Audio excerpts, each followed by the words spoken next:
Okey,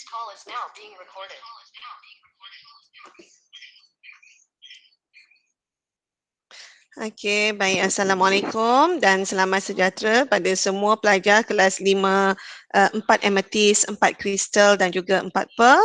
Jadi pada hari ini kita akan sambung masih lagi dalam bab 4 kelestarian alam sekitar.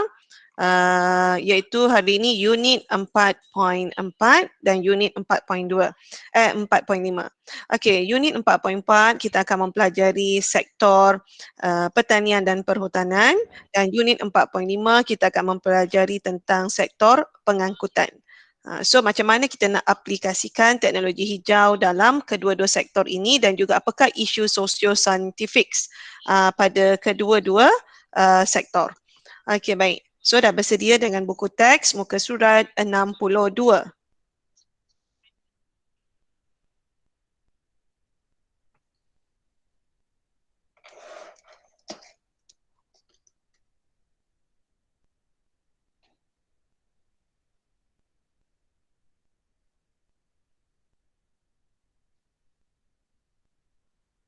Okey. So kat sini kita akan pelajari apakah dia isu-isu sosio-saintifik dalam sektor pertanian dan juga perhutanan. Kenapa sektor pertanian dan perhutanan ini diadakan? Iaitu yang pertama, so kita lihat daripada buku teks.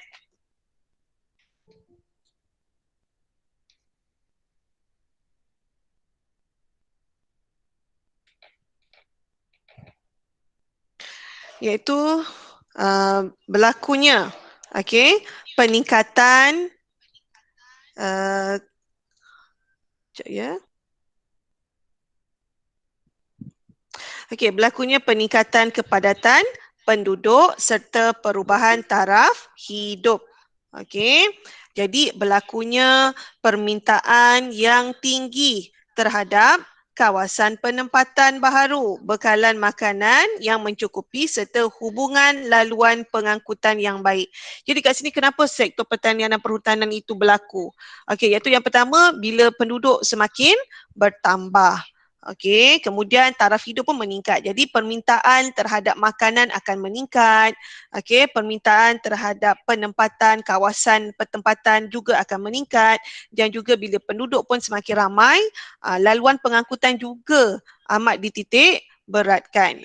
Jadi banyak kawasan hutan akan diceroboh, ditebang, untuk melaksanakan 3 aspek ini, iaitu penempatan, permintaan terhadap makanan dan juga untuk pengangkutan. So kita lihat dekat sini apakah yang berlaku, iaitu berlakunya penerokaan kawasan hutan. Seperti yang kita ketahui, hutan ini merupakan peparu bumi. Di mana peparu bumi, di mana hutan-hutan ataupun pokok-pokok di kawasan hutan akan menukarkan gas karbon dioksida kepada gas oksigen semasa proses fotosintesis berlaku. Jadi penerokaan hutan ni berlaku. Jadi dia akan merosakkan peparu bumi kita, di mana hutan-hutan nanti akan ditebang. Okey, baik.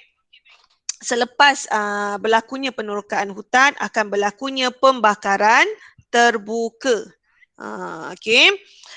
Yang ini dilakukan oleh para petani di kawasan ladang untuk membuka kawasan pertanian yang baru. Jadi kesannya kepada alam sekitar akan berlakunya jerebu yang teruk. Jerebu ini adalah disebabkan oleh pembebasan asap, debu-debu hasil daripada pembakaran hutan. Selain daripada itu, berlakunya penebangan pokok-pokok di kawasan hutan yang khususnya bagi membuka tanah, sama ada untuk penempatan ataupun pertanian, dan juga untuk pengangkutan, untuk bina jalan raya. Jadi ini akan menyebabkan berlakunya kejadian tanah runtuh, banjir besar dan kepupusan flora dan juga fauna. Seterusnya, apa isu yang lain? Iaitu seperti yang telah berlaku di Malaysia, iaitu kejadian tanah runtuh di Lebuh Raya Kuala Lumpur Karak pada tahun 2015 yang berpunca daripada pembalakan yang tidak terkawal di hutan Lipur Lentang. Macam mana kejadian tanah runtuh ini berlaku? Apa kaitannya dalam sektor pertanian dan perhutanan? Di mana pokok-pokok dalam hutan ini telah ditebang. Bila pokok-pokok ni ditebang, dia akan menyebabkan butiran tanah tak ada sokongan daripada akar-akar pokok. Sebab pokok dah tebang, tak ada akar pokok. Fungsi akar pokok adalah untuk mencengkam butiran tanah-tanah. Jadi, bila pokok dah ditebang, tanah akan menjadi longgar. Lalu bila hujan turun, tengok. Ini berlaku ni disebabkan oleh apa? Hujan yang turun. Nampak tanah ni lembap. Okey, tanah ni lembap. Jadi bila hujan turun, bila dah tanah tu longgar, hujan turun, dia akan menyebabkan tanah itu sedikit demi sedikit akan menjadi runtuh. Lalu berlakunya tanah runtuh. Okey, kemudian apa kaitannya dengan banjir? Okey, bila lumpur-lumpur ini, dia akhirnya bila hujan turun, dia akan mengalir masuk ke dalam sungai. Bila masuk ke dalam sungai, sungai akan menjadi cetek. Bila jadi cetek, air melimpah ruah keluar daripada kawasan sungai lalu akan membanjiri kawasan penempatan. Lalu berlakunya banjir ataupun banjir lumpur. Bila tanah-tanah ini masuk ke dalam sungai, dia akan jadi lumpur. Alright. Okey, selain daripada itu, berlakunya permintaan yang tinggi terhadap perabot serta penggunaan kertas tanpa kawalan. Inilah yang menjadi punca kepada penebangan pokok di kawasan hutan sana. Okey, kerana perabot dan kertas-kertas ini adalah berasal daripada pokok-pokok. Okey, ini adalah isu pertanian iaitu penggunaan racun serangga dan juga baja kimia. Dia akan menyebabkan tanaman akan menjadi tercemar iaitu yang pertama berlakunya peningkatan nilai pH tanah iaitu pH tanah akan menjadi lebih berasid. Keasidan tanah akan meningkat menyebabkan tanah itu tidak sesuai lagi untuk pertanian. Jadi kawasan baru akan diteroka untuk menjadi kawasan pertanian. So lama-lama banyak pokok yang akan ditebang. Okey, penggunaan baja iaitu baja kimia yang mengandungi bahan kimia yang akan diserap oleh tanah akan mengalir ke dalam sungai yang berhampiran. Ini akan menyebabkan berlakunya pencemaran air di sungai-sungai tersebut. Okey, fenomena akibat daripada penggunaan baja kimia ini iaitu dipanggil sebagai fenomena eutrofikasi. Eutrofikasi. Iaitu fenomena di mana baja yang disembur di kawasan pertanian dilarut resap oleh air hujan dan masuk ke kawasan sungai lalu akan menyebabkan kejadian eutrofikasi. So cikgu nak tunjukkan pada awak berkenaan fenomena eutrofikasi.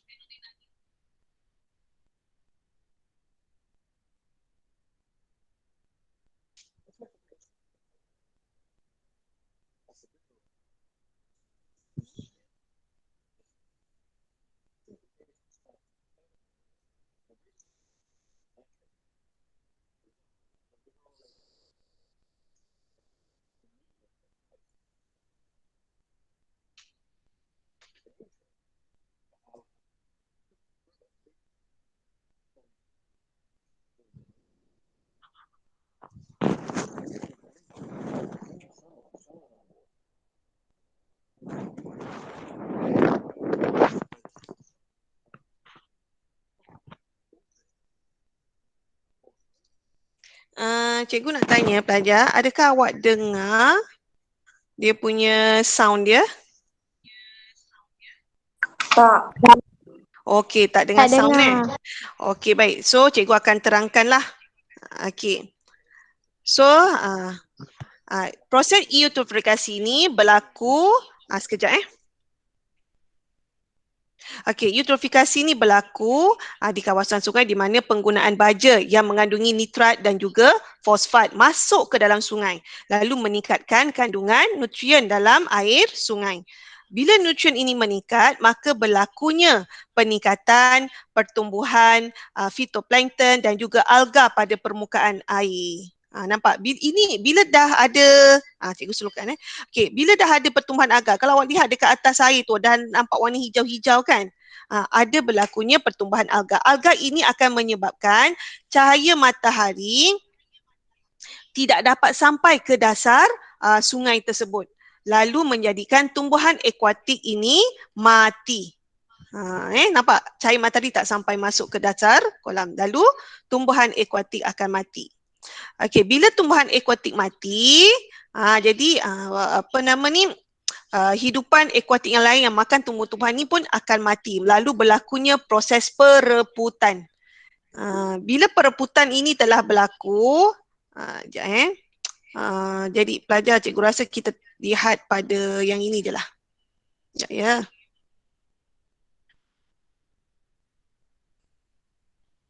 Okey, macam ni Okey. Bila penggunaan baja di kawasan pertanian, bila air hujan turun, dia akan melarut resap lalu masuk ke dalam, tak kiralah sungai, kolam ataupun tasik. Lalu ini akan menggalakkan, ini baja dia mengandungi nitrogen dan juga fosforus pada baja kimia. Lalu ini akan meningkatkan pertumbuhan fitoplankton dan juga alga. So kita namakan ini sebagai alga bloom. Alga bloom maksudnya pertumbuhan alga yang banyak pada permukaan air. Okey, ini menyebabkan cahaya matahari tidak sampai ke dasar air, ke dasar kolam, sungai ataupun tasik. Lalu menyebabkan tumbuhan akuatik akan mati. Okey, bila tumbuhan akuatik mati, dia akan mereput. Bila mereput, dia akan menggunakan oksigen. Proses pereputan akan menggunakan oksigen. Lalu menjadikan kawasan dalam air ini akan kekurangan oksigen.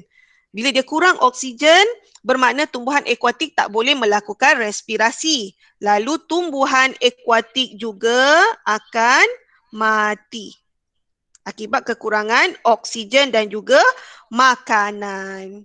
Itulah dia proses eutrofikasi. Okey, baik. So kita sambung. Itulah dia eutrofikasi yang menyebabkan pencemaran pada air. Okey, baik. Kita akan lihat apa dia aplikasi teknologi hijau dalam menangani isu sosio-saintifik dalam sektor pertanian dan perhutanan. Okey, yang pertama ialah apa yang boleh kita buat.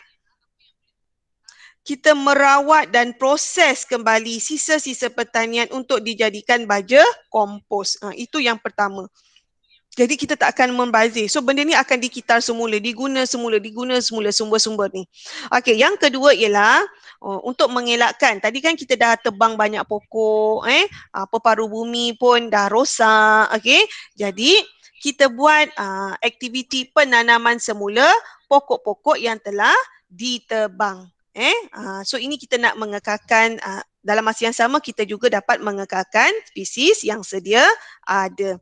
Okey, baik. Yang ketiga, apa yang kita perlu buat yang boleh buat ialah kita mengawal aktiviti pembalakan supaya hutan terpelihara.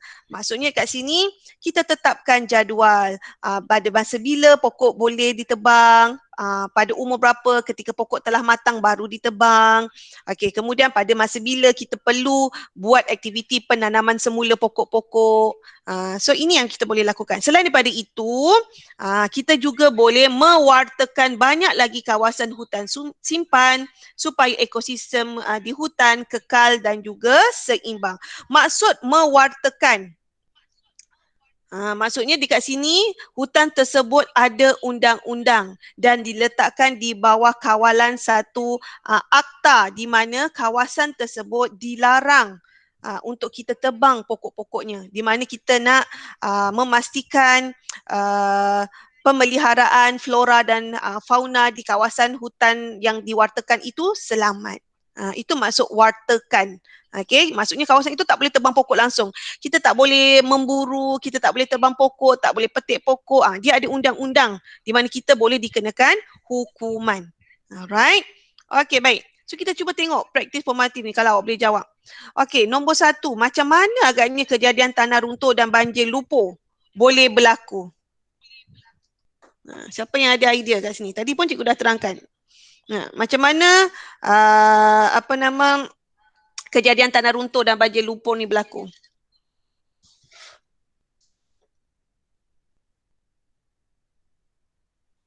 Pembalakan. Okey, akibat pembalakan. Kemudian lepas tu apa yang berlaku bila pembalakan berlaku? Kawasan tadaun hujan terganggu kot. Okey, kawasan tadau hutan terganggu. Lepas tu apa? Bila pokok dah ditebang, tanah-tanah, butiran tanah akan menjadi longgar kerana tidak diikat lagi oleh akar pokok yang telah ditebang tadi. Lalu bila hujan turun, dia akan menyebabkan tanah jadi runtuh. Kemudian bila tanah ni runtuh berlaku, tanah-tanah ini akan masuk dibawa oleh aliran hujan masuk ke dalam sungai. Lalu sungai menjadi cetek. Bila sungai menjadi cetek, air akan melimpah keluar lalu akan menyebabkan banjir lumpur berlaku. Itulah dia kejadian tanah runtuh dan banjir lumpur. Okey, yang kedua kita tengok apakah kesan penggunaan. Tadi Ahmad Iqmal Okey, kesan penggunaan baja kimia yang berlebihan dalam pertanian. Tadi cikgu pun dah terangkan juga. Apa dia?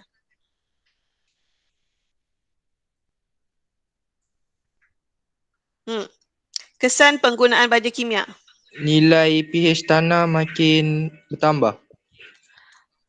Okey, nilai pH tanah akan bertambah. Dia sebenarnya bukan nilai pH tanah tu bertambah. Kalau pH bertambah maksudnya menjadi alkali. Mungkin saya sebut tadi. Itu menjadi alkali. Dia akan mengurangkan pH tanah. Maksudnya tanah menjadi semakin berasid. Okey, itu kesan penggunaan baja kimia. Selain daripada itu, apa fenomena yang berlaku akibat penggunaan baja kimia ni tadi? Nanti kena cari tempat pertanian lain, kena teroka lagi sebab kawasan tu dah Betul. Sorry. Betul, sangat betul. Bila kawasan tersebut dah berasid, dah jadi tak subur, perlu cari kawasan pertanian lain. Jadi banyak lagi pokok yang akan ditebang untuk menjadi kawasan pertanian. Okey, lagi apa lagi? Kesan baja kimia ni. Air di sungai-sungai. Apa Kisina? Pencemaran air berlaku, iaitu fenomena apa? Fenomena apa tu? Pencemaran air tu? Fenomena eutrofifikasi. Ya, fenomena eutrofikasi. Sekejap ya. Amalia Asika, fenomena eutrofikasi berlaku di mana boleh terangkan tak sikit apa dia Amalia Asika ni? Fenomena eutrofikasi.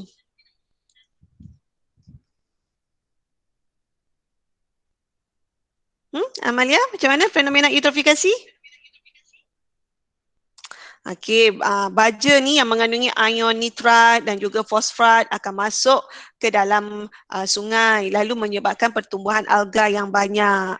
Bila alga tumbuh dengan banyak, cahaya matahari tak sampai ke dasar kolam, tumbuh-tumbuhan akuatik akan mati.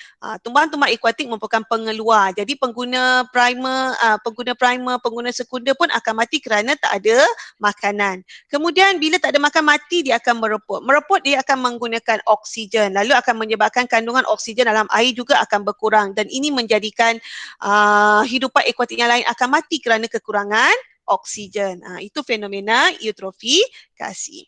Okey, yang ketiga, nyatakan dua kaedah yang boleh mengurangkan penebangan pokok di hutan. Apa dia kaedah kita nak kurangkan pokok ni ditebang? Cikgu. Ya. Penguatkuasaan undang-undang. Bagus, penguatkuasaan undang-undang. Macam mana tu, Dinesh? Contoh macam mengenakan saman kepada pembalak yang pembalakan secara haram. Bagus, kita mengenakan hukuman yang berat kepada pembalak haram. Okey, lagi yang kedua. Mengurangkan penggunaan kertas. Mengurangkan penggunaan kertas dengan menggantikan kertas dengan apa?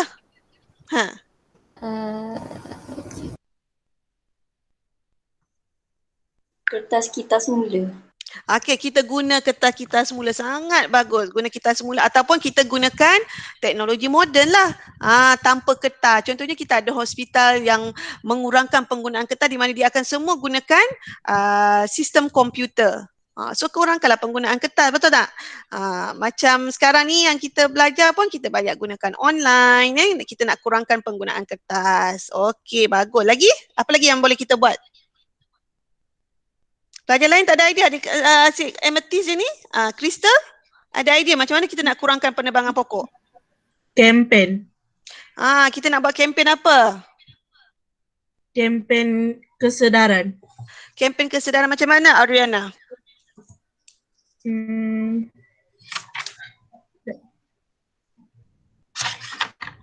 Macam mana kita lakukan kempen tu? Melakukan kempen kesedaran kepada orang ramai tentang betapa pentingnya kita menjaga alam sekitar dengan tidak melakukan penebangan pokok secara berleluasa tanpa kawalan, mengelakkan berlakunya pembalakan haram, menggalakkan kitar semula kertas. So ini dapat mengurangkan penebangan pokok di hutan. Itu cara dia, kempen. Alright, bagus Adriana. Okey, ada tak cara lain tadi yang baru kita belajar ni? Kita buat apa? Apa yang kita buat? Pengawalan aktiviti pembalakan. Maksudnya kita buat jadual. Tadi kan sudah terang kita buat jadual pada masa bila pokok boleh ditebang, pada masa bila kita buat aktiviti penanaman semula ataupun kita mewartakan kawasan hutan simpan. Itu caranya untuk kita dapat mengurangkan penebangan pokok di kawasan hutan. Okey, baik. Kita pergi pada unit 4.5 iaitu tentang sektor pengangkutan. Okey, sektor pengangkutan adalah sektor utama dalam teknologi hijau. Antara isu-isu dalam sektor pengangkutan ialah pembebasan gas-gas seperti karbon dioksida dan karbon monoksida. Kedua-dua ini merupakan gas rumah hijau. Tapi yang paling utamanya pelajar gas karbon dioksida, bukannya gas karbon monoksida.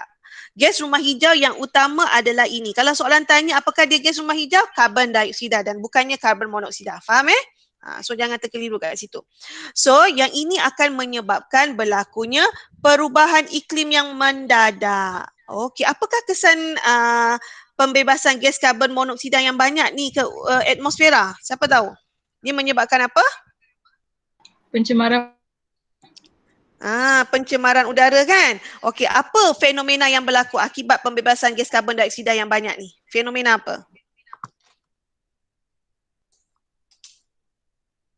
Fenomena apa? Jerebu. Bukan. Fenomena yang utama adalah kalau jerebu tu akibat daripada debu-debu, asap-asap. Ni kalau gas karbon dioksida saja. Dia menyebabkan kesan rumah hijau. Apa maksud kesan rumah hijau ni? Akibat pembebasan gas karbon dioksida yang banyak. Sekejap cikgu masukkan.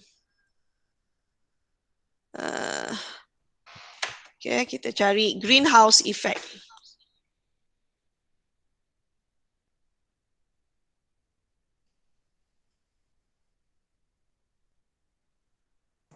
Cikgu ada terangkan ni sebelum ni.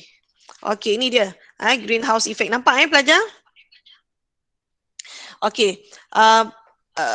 Kesan rumah hijau ini berlaku akibat daripada pembebasan gas karbon dioksida ke udara yang terlalu banyak. Lalu dia akan menyebabkan satu lapisan di atmosfera ni. Dia ada menyebabkan pengumpulan gas karbon dioksida yang banyak pada lapisan atmosfera CO2. Lalu menyebabkan haba daripada cahaya matahari ini yang sampai ke bumi ini tidak dapat terbebas ke angkasa lepas. Lalu dia akan berada dekat sekitar ni. Lalu akan menjadikan bumi kita menjadi panas. Itulah dia kesan rumah hijau.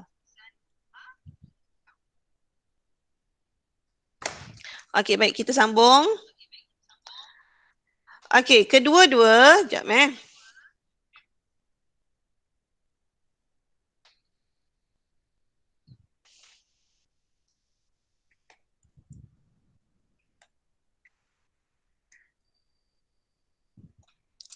Okey, kita akan lihat. Okey, kenapa pembebasan gas rumah hijau ni terlalu banyak? Okey, ini akibat daripada penggunaan petrol dan juga diesel pada kenderaan yang bermotor.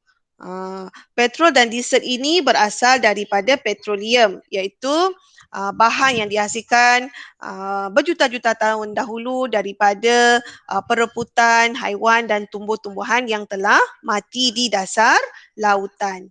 Okey. Petroleum ini merupakan sumber tenaga yang tidak boleh baharu dan akan habis digunakan.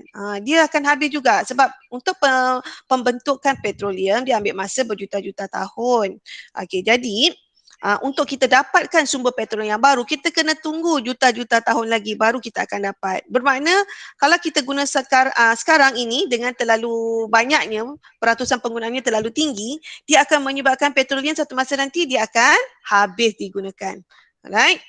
Okey, baik. So, selain daripada itu, gas-gas berbahaya lain yang dikeluarkan bersama asap-asap kenderaan juga akan menyebabkan berlakunya hujan asid. Hujan asid disebabkan oleh pembentukan air hujan bersama dengan gas berasid yang dibebaskan oleh asap-asap sama ada daripada kenderaan ataupun asap daripada kilang. Kesan hujan asid ini dia akan menyebabkan kemusnahan tumbuhan, mengakis binaan seperti konkrit besi dan juga tayar kenderaan. Inilah dia isu dalam pengangkutan. Jadi apakah aplikasi teknologi hijau dalam menangani isu sosio-saintifik? Iaitu yang pertama ialah kita punya poin kita adalah untuk mencegah pencemaran udara dan juga dapat menjamin kelestarian hidup. So, apakah usaha-usaha yang boleh dilakukan? Iaitu yang pertama dengan pengangkutan hijau. Apa maksud pengangkutan hijau? Iaitu sebarang bentuk pengangkutan yang mesra alam. Itu syarat dalam pengangkutan hijau. Dia mesti mesra alam. Maksud mesra alam ialah tidak menyebabkan pencemaran alam sekitar. Dan dia membebaskan gas rumah hijau pada kadar yang sangat minimum atau tidak langsung membebaskan gas rumah hijau. Seperti kenderaan yang menggunakan sumber tenaga yang boleh baharu. Apa contoh kenderaan yang menggunakan sumber tenaga yang boleh baharu? Apa dia? Iaitu kenderaan solar, yang menggunakan tenaga solar ataupun kenderaan yang menggunakan tenaga elektrik tak boleh baharu. Tenaga solar dia boleh baharu. Okey. Antara bentuk pengangkutan hijau ialah berjalan kaki, berbasikal ataupun menggunakan kenderaan hijau. So kita tengok pada piramid ini. Yang warna hijau ini merupakan penggunaan aplikasi teknologi hijau dalam pengangkutan, iaitu kita guna basikal. Basikal memang tak akan menggunakan bahan api untuk bergerak. So dia menggunakan tenaga saja. Ataupun kita jalan kaki je, memang tak akan membebaskan gas rumah hijau. Sebab syarat dalam pengangkutan hijau ialah dia tidak membebaskan ataupun kurang membebaskan gas rumah hijau. Itu syarat pengangkutan hijau. Okey. Okey, nampak warna dia dah berubah jadi warna oranye, iaitu pengangkutan awam. So yang ni dah kurang sikit. Semakin kita naik ke atas, dia punya aplikasinya dalam pengangkutan hijau dia dah semakin kurang. Okey. Kalau kita guna pengangkutan awam, yes, kita sharing. Sama ramai, boleh guna ramai-ramai. Tapi dia dapat membebaskan gas rumah hijau. Okey, kenderaan perkhidmatan. Okey, kita menggunakan teksi, kenderaan penumpang berkumpulan dan kenderaan individu. Kenderaan individu yang paling banyak membebaskan gas rumah hijau sebab setiap orang akan bawa kenderaan dan kenderaan itu pula menggunakan bahan api petrol untuk dia bergerak. So semakin kita naik ke atas dia semakin kurang hijau. So semakin naik ke atas dia akan dapat menyebabkan pencemaran. Okey, so yang paling baik adalah basikal dan juga berjalan kaki. Dia langsung tidak membebaskan gas rumah hijau. Okey, yang kedua adalah penciptaan kenderaan gas asli, NGV ataupun Natural Gas Vehicle. Okey. Kenderaan gas asli menggunakan sama ada gas asli cecair, LNG ataupun liquid natural gas ataupun gas asli mampat, compressed natural gas. Yang kini kenderaan yang menggunakan petrol boleh diubah suai untuk penggunaan LNG atau CNG. Biasa kenderaan kita guna petrol dan juga diesel. Sekarang ni kita nak gunakan tenaga lain sebagai tenaga untuk menggantikan petrol dan juga diesel, iaitu gas asli. Ini contoh kenderaan yang menggunakan gas asli. Dia akan top up gas tu dekat stesen minyak yang adalah membekalkan gas asli. Okey, yang ketiga ialah penggunaan bahan api bio sebagai pengganti petroleum. Okey, apa dia bahan api bio? Okey, bahan api bio ni merupakan sumber alternatif yang merujuk kepada metil ester astit lemak yang dihasilkan daripada minyak sayuran serta lemak haiwan. So dihasilkan daripada tumbuh-tumbuhan. Tumbuh-tumbuhan kan banyak. So minyak sayuran dan juga lemak haiwan. Okey. So ternyata sumber tenaga ini merupakan sumber tenaga yang boleh baharu. Sebab apa? Haiwan dan juga tumbuh-tumbuhan dia akan sentiasa ada. So dia merupakan sumber tenaga yang boleh baharu dan lebih mesra alam, tak menyebabkan pencemaran. So inilah contoh kenderaan yang menggunakan bukan contoh kenderaan. Inilah contoh dia bawa biofuel. Maksud dia menggunakan daripada sayur-sayuran dan juga lemak haiwan. Okey, baik. Di Malaysia seperti di Melaka, dia menggunakan kenderaan teknologi hijau iaitu menggunakan bas elektrik. Tadi cikgu terlupa nak terangkan. Kenderaan tadi selain daripada menggunakan CNG, LNG, petrol, diesel yang menyebabkan pencemaran tu, ada satu kenderaan yang dinamakan sebagai kenderaan hybrid. Apa dia kenderaan hybrid? Okey, kenderaan hybrid ni dia menggunakan petrol, dia dua-dua Dia gunakan dua-dua. Dia gunakan petrol dan juga dia gunakan tenaga elektrik. Tapi lebih banyak digunakan tenaga elektrik daripada tenaga petrol. Petrol ni hanya untuk di start saja enjin tu. Kemudian sepanjang kenderaan tu bergerak, dia akan menggunakan tenaga elektrik. Di mana dia akan top up. Jadi dekat sini, dia dapat mengurangkan pembebasan gas karbon dioksida ke udara. Sebab pembakaran bahan api fosil iaitu petrol ini yang membebaskan gas karbon dioksida. Tapi elektrik tidak membebaskan gas karbon dioksida. Okey. Ini contoh bas elektrik di Melaka. Tapi dia berjalan di sekitar Bandaraya Melaka lah. Nanti dia akan charge. Macam dekat IKEA kan ada tempat parking yang ada tempat untuk kita charge elektrik bagi kereta yang menggunakan tenaga elektrik. Alright. Cuba kita tengok praktis formating 4.5 ni. Nombor 1. Okey, apakah kesan jika jumlah kenderaan yang menggunakan bahan api fosil semakin meningkat? Apa kesannya? Bahan api fosil akan habis. Okey, sebab bahan api fosil memerlukan tenaga yang tidak boleh baharu, betul tak? Lama kelamaan dia akan habis. Bagus. Okey, itu yang pertama. Yang kedua. Gas-gas yang dihasilkan oleh kenderaan akan menyebabkan kesan rumah hijau. Bagus. Gas rumah hijau yang dihasilkan daripada pembakaran bahan api fosil oleh kenderaan akan menyebabkan kesan rumah hijau. Okey, lagi seterusnya. Apa lagi kesannya? Perubahan iklim yang mendadak. Siapa tadi? Nurul siapa tadi? Azmina. Nurul Azmina. Perubahan iklim yang mendadak. Macam mana perubahan iklim yang mendadak tu boleh berlaku, Azmina? Daripada gas-gas yang terhasil iaitu gas karbon dioksida. Gas karbon dioksida ini dia memerangkap haba daripada matahari lalu menyebabkan peningkatan suhu bumi yang akhirnya akan mengubah kita punya iklim bumi. Ya, betul. Okey, baik. Seterusnya. Okey, kalau suhu bumi kita meningkat, okey, iklim berubah menjadi lebih apa? Lebih panas ke lebih sejuk? Lebih panas ke lebih sejuk? Lebih panas. Lebih panas. Lalu dia akan menyebabkan ais di kutub utara. Dekat kutub utara, kutub selatan kan tempat yang berais. Betul tak? Jadi bila suhu bumi dah panas, ais akan apa? Cair. Ais akan mencair. Bila ais tu cair, apa jadi pada paras lautan? Meningkat. Paras lautan meningkat. Jadi apa kesannya? Bila paras air lautan meningkat? Berlakunya banjir di kawasan pesisir pantai. Lalu semakin lama bila paras air laut meningkat, makin lama kawasan daratan akan menjadi kecil. Sebab itulah berlakunya penambakan laut dekat laut ditambak untuk jadikan kawasan daratan seperti yang berlaku di Singapura. Lama kelamaan Singapura semakin besar sebab dia tambak laut dia.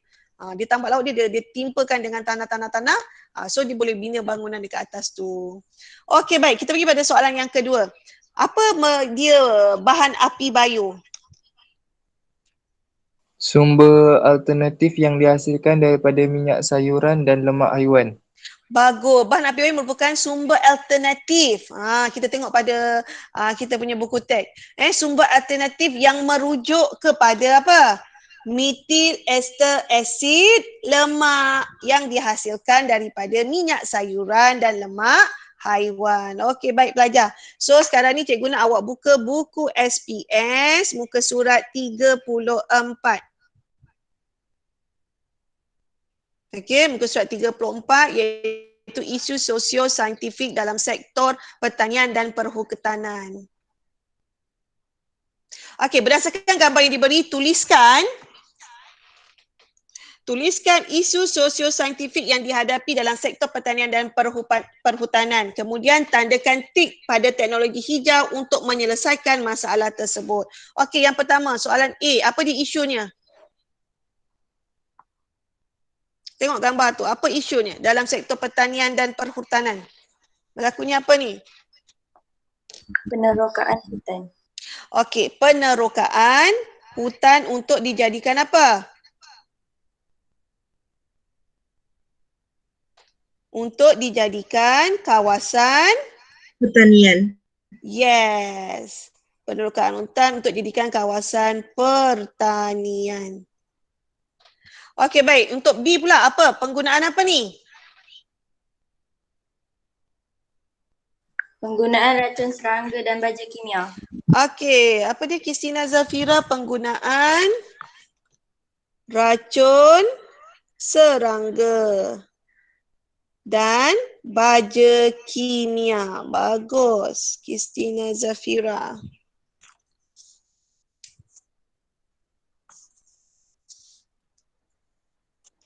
Okey, kita tengok yang C pula. Nampak tak dia terbakar ni kan? Ada api-api kan ni? Okey, so apa isu kat sini? Pembakaran terbuka.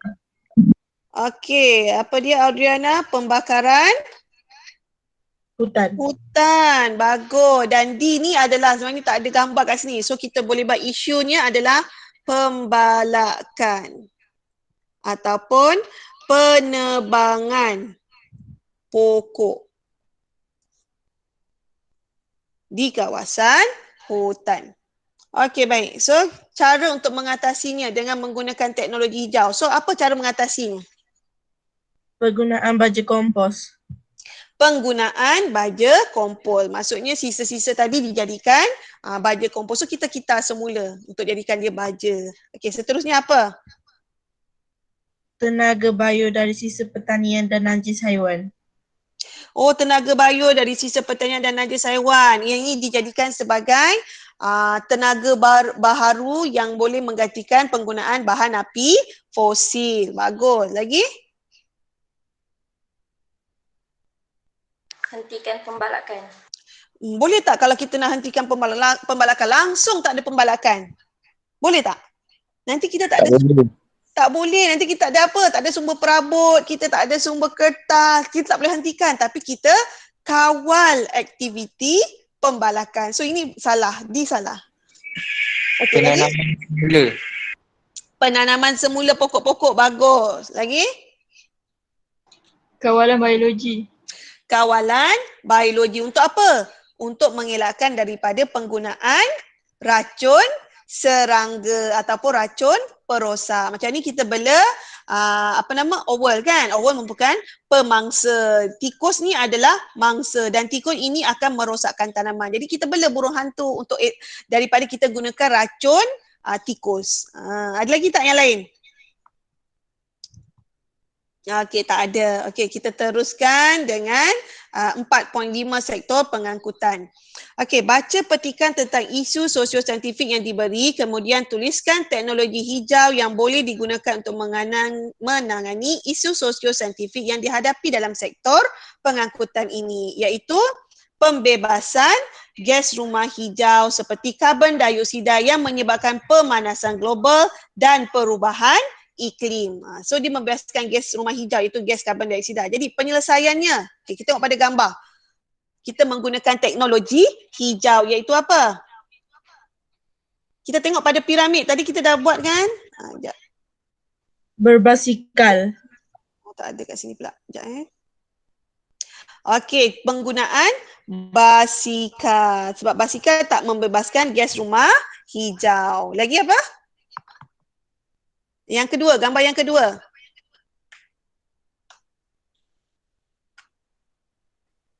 Pengangkutan awam.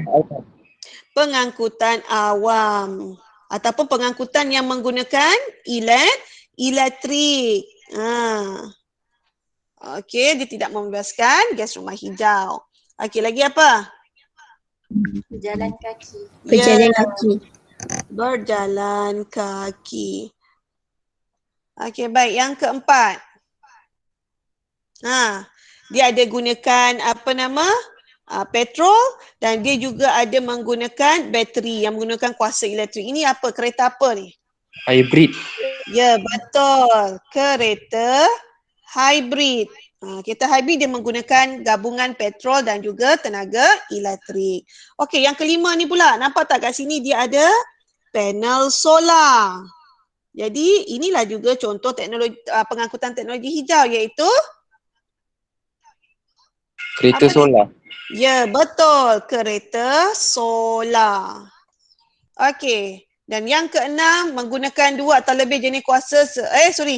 Yang keenam gambar ni. Yang ini bagi kenderaan hibrid. Dia gunakan petrol atau diesel dengan motor elektrik. Ini bagi kenderaan hybrid. So yang ini, nombor 6, kita buat apa? Nampak ada ramai-ramai dalam satu kenderaan yang sama. Berkongsi kenderaan. Berkongsi kenderaan. Okey, baik. So, yang ini nanti awak jawab soalan objektif ni jawab.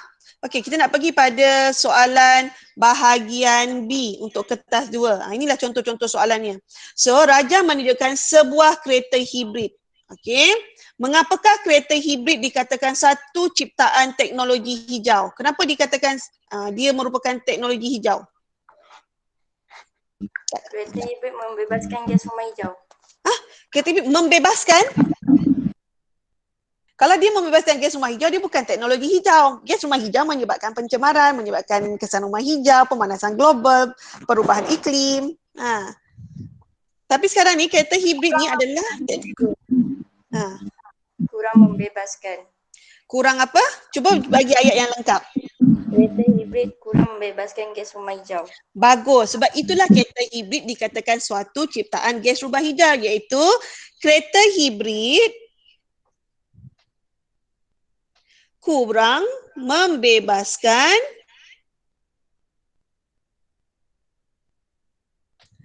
gas rumah hijau. Apa dia gas rumah hijau? Dalam kurungan gas karbon dioksida. Ataupun awak tengok soalan B tu. Dia kata apa? Pembakaran bahan api kereta hibrid masih membebaskan kuantiti ataupun yang ini kurang kan? Dia membebaskan kuantiti kecil gas rumah hijau berbanding kenderaan biasa. So ini juga adalah maksud kepada kereta hibrid. Okey, dia membebaskan kuantiti kecil ataupun dia kurang membebaskan gas rumah hijau. Okey, soalan B1. Apakah gas rumah hijau tersebut? Baru kita cakap apa dia gasnya? Karbon dioksida. Bagus Kristina, gas karbon dioksida. Okey, baik. Nombor 2, bulatkan 2 unsur yang membentuk gas rumah hijau. Gas rumah hijau tadi kita tahu gas karbon dioksida kan? Macam mana nak tulis gas karbon dioksida? Formula molekul dia adalah CO2. Iaitu dia ada apa? C ialah apa? C ialah karbon, O ialah Oksigen. jadi unsur yang membentuk karbon dioksida adalah oksigen dan karbon. Okey, baik. 2 fenomena yang disebabkan oleh gas rumah hijau. Maksudnya kesan daripada gas rumah hijau tu. Apa fenomena yang berlaku? Fenomena apa? Pemanasan global dengan perubahan iklim. Pemanasan global atau perubahan iklim. Ini adalah yang sama. Satu lagi adalah kesan rumah hijau. Okey, 2 kesan itu adalah pemanasan global atau perubahan iklim ataupun kesan rumah hijau. Alright, kita pergi pada soalan yang kedua. Yang ini buat dalam buku tulis. Buku tulis latihan sains 1. Buat dalam buku latihan sains 1. Buku tulis panjang Tuliskan indeksnya latihan bahagian C bab 4. Okey, so tulislah balik soalannya. Okey, soalannya, pada masa kini pelbagai alat elektrik yang dijual di kedai elektrik telah mengaplikasikan teknologi hijau yang mesra alam. Nyatakan 4 ciri peralatan elektrik tersebut. So apa 4 ciri peralatan elektrik? Apa dia 4 ciri peralatan elektrik yang mengaplikasikan teknologi hijau?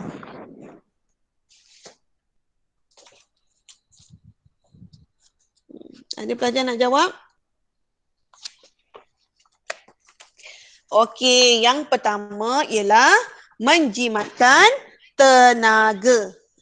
Menjimatkan tenaga. Okey, cikgu buat dekat sini. Okey, yang pertama menjimatkan tenaga. Okey. Selain daripada tu, dia nak 4 kan? Yang kedua, mempunyai kecekapan tenaga yang tinggi. Mempunyai kecekapan tenaga yang tinggi. Okay, yang ketiga,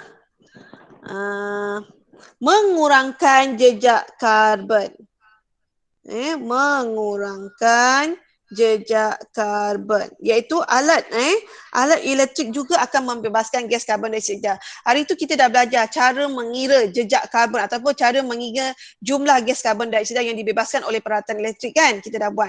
So lah ini dia punya syarat bagi peralatan elektrik yang hijau, iaitu dia kurang jejak karbon. Dan yang keempat, tidak membebaskan. Kita cuba cari peralatan elektrik yang tidak membebaskan gas karbon dioksida. Kita cuba cari peralatan yang tak membebaskan gas karbon dioksida. So ada 4 ciri, 4 markah. Okey, soalan B. Okey, Raja menunjukkan 3 contoh. So highlightkan kat sini 3 contoh teknologi hijau dalam pengangkutan, iaitu kenderaan hibrid, berkongsi kereta dan juga basikal elektrik. Okey, soalannya, kaji maklumat pada Raja 2 dan bina konsep teknologi hijau dalam pengangkutan. Jawapan anda hendaklah berdasarkan aspek berikut, iaitu yang pertama, tuliskan maklumat daripada Raja. Macam mana nak tulis maklumat? Senang sahaja, iaitu awak ambil daripada soalan, iaitu apa dia tulis? Tadi kita dah highlightkan 3 contoh teknologi hijau dalam pengangkutan. Kemudian kita tengok pada Raja, apa dia teknologi dalam pengangkutan? Kenderaan hibrid, berkongsi kereta dan juga basikal elektrik. Jadi jawapan awak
Okey, pelajar tadi terputus Okey, kita sambung balik. Sorry, terputus.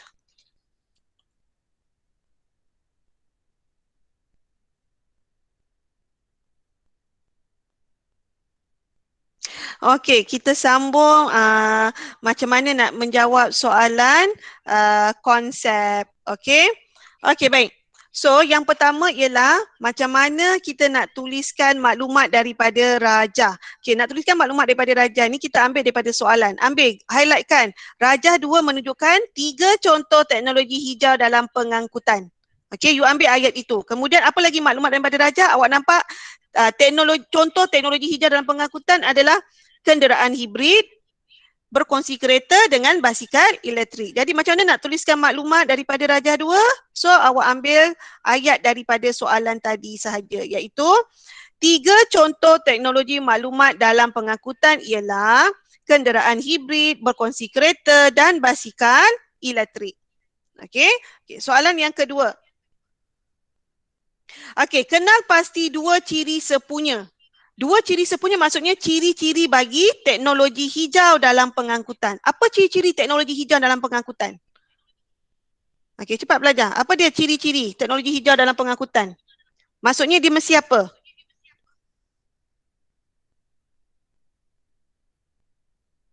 Mesra alam? Apa maksud mesra alam? Sekejap cikgu, loading. Tidak. Tidak apa? Apa maksud mesra alam? Dia tidak menyebabkan Pencemaran udara. Ya, tidak menyebabkan pencemaran udara. Bagus. Okey, yang kedua. Apa ciri-cirinya? Teknologi hijau ni. Bagi pengangkutan.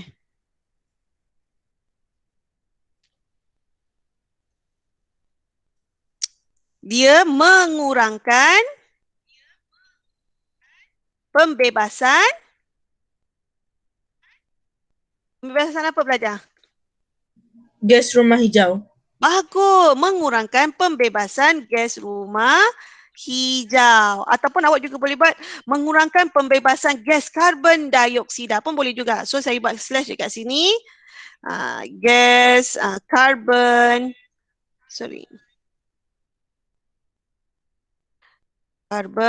dioksida. Terpaksa cikgu type lah, tulisan cikgu tak cantik. Okey, untuk menjawab soalan yang ketiga pula. Kita tengok pada soalan.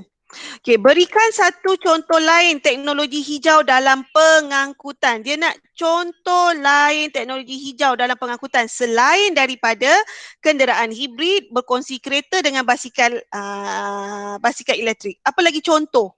Kereta solar. Kereta solar, betul. Boleh. Selain daripada kereta solar apa? Selain daripada kereta solar.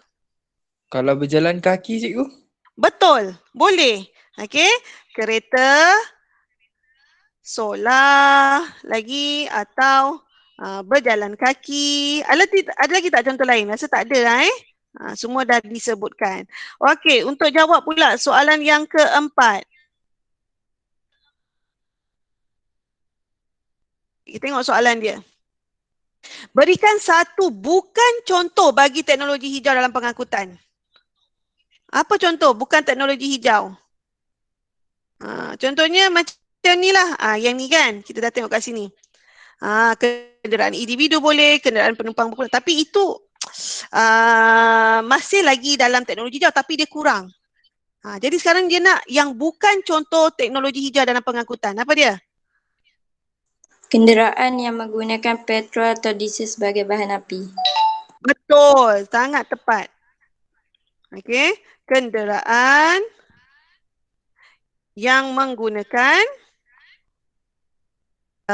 bahan apa? Bahan api. Apa tadi? Bahan api atau diesel sebagai menggunakan petrol atau diesel sebagai bahan api. Yang menggunakan petrol atau diesel sebagai bahan api. Apa-apa jenis kenderaan lah yang gunakan petrol atau diesel sebagai bahan api. Okey, baik. Soalan yang kelima, hubung kaitkan ciri sepunya untuk membina konsep sebenar teknologi hijau dalam pengangkutan. Okey, ini dia ada formula macam mana cara nak jawab. Okey, so awak tengok dekat atas ini adalah formula macam mana kita nak tuliskan hubung kait ciri sepunya untuk membina konsep sebenar ataupun konsep akhir. Kadang-kadang soalan digunakan konsep sebenar, ada juga kadang-kadang digunakan konsep akhir. So cara nak tulis dia ialah, okay, yang pertama dekat sini awak tuliskan istilah yang dia tanya. Dia nak konsep bagi apa? So itu adalah istilah. Kemudian ialah dekat sini kita kena gunakan kata hubung yang bersesuaian dengan istilah yang digunakan. Kemudian yang kat sini kita tulis ciri sepunya satu, yang ini ialah ciri sepunya dua. Okey, boleh faham tak? Okey, first kali ialah kita cari dia punya istilah dahulu. So kita tengok pada soalan. Okey, soalan tanya hubung kaitkan ciri sepunya untuk membina konsep sebenar. So awak highlightkan kat situ, konsep sebenar teknologi hijau dalam pengangkutan. Jadi ini merupakan kita punya istilah yang disoal. So kita tulis dekat sini. Tulislah dekat sini. Okey, apa dia tadi? Teknologi hijau dalam pengangkutan. Jadi teknologi hijau dalam pengangkutan ialah, so saya buat pada bahagian jawapan. Okey. Untuk soalan yang kelima.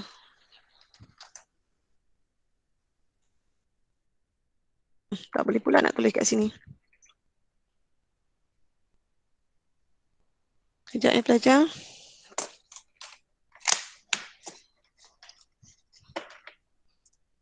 Okey, yang kelima.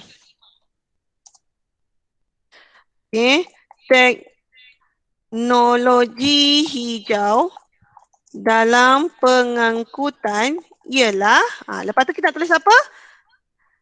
Tulis kata hubung. Apa kata hubung yang sesuai tentang teknologi hijau ni?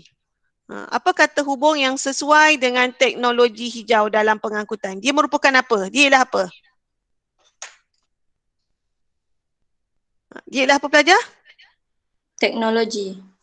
Bagus. Ialah teknologi. Ini ialah kata hubung. Yang, lepas tu kita nak tulis apa? Kata hubung yang ciri sepunya satu dan ciri sepunya dua. Apa ciri sepunya satu kita? Ini dia kita punya ciri sepunya satu. Tidak menyebabkan pencemaran udara, mengurangkan pembebasan gas rumah hijau atau karbon dioksida. So awak tulislah dekat sini yang tidak menyebabkan pencemaran udara dan ciri sepunya dua ialah dan mengurangkan pembebasan gas ataupun gas rumah hijau atau karbon dioksida. So inilah dia cara kita nak jawab soalan hubung kait ciri sepunya. Iaitu yang pertama tuliskan istilah, yang kedua tuliskan kata hubung dan yang ketiga kita tuliskan ciri sepunya yang pertama dan ciri sepunya yang kedua. Faham tak pelajar? Faham, Faham cikgu. tak? Okey, yang ini nanti buat dalam buku latihan Sains 1. Tuliskan tajuknya bab 4, kelestarian alam sekitar. Kemudian tajuk bahagian C, tulis soalan. Tulis soalan dulu semua di bahagian atas. Tulis semua-semua ni bahagian atas.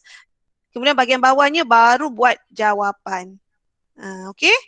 Tulislah nombor soalan ini. Yang ini ialah soalan A. Ini soalan A. Oh, sorry. Ialah soalan A dan ini ialah soalan B. Okey? Okey, baik pelajar, kita hentikan kita punya Google Meet hari ini. Okey, ada apa-apa soalan tak? Tak Ya, ada. ada cikgu. Okey, Ada, baik. cikgu. Okey, kita jumpa lagi pada hari Rabu nanti. So jawab soalan Google Form. Ingat kita ada skor minimum untuk kelas Amethyst dan juga kelas Crystal. Unit 4.4 16/20. Manakala unit 4.5 berapa? 8/10 bagi kelas Pearl 14/20 dan 6/10. So kena capailah markah skor minimum tersebut. Okey, kita berhenti setakat ini. Okey, terima kasih pelajar. Kita jumpa lagi. Terima kasih, cikgu. Terima kasih, cikgu. Sama. Terima kasih cikgu. Terima kasih, cikgu. Alright.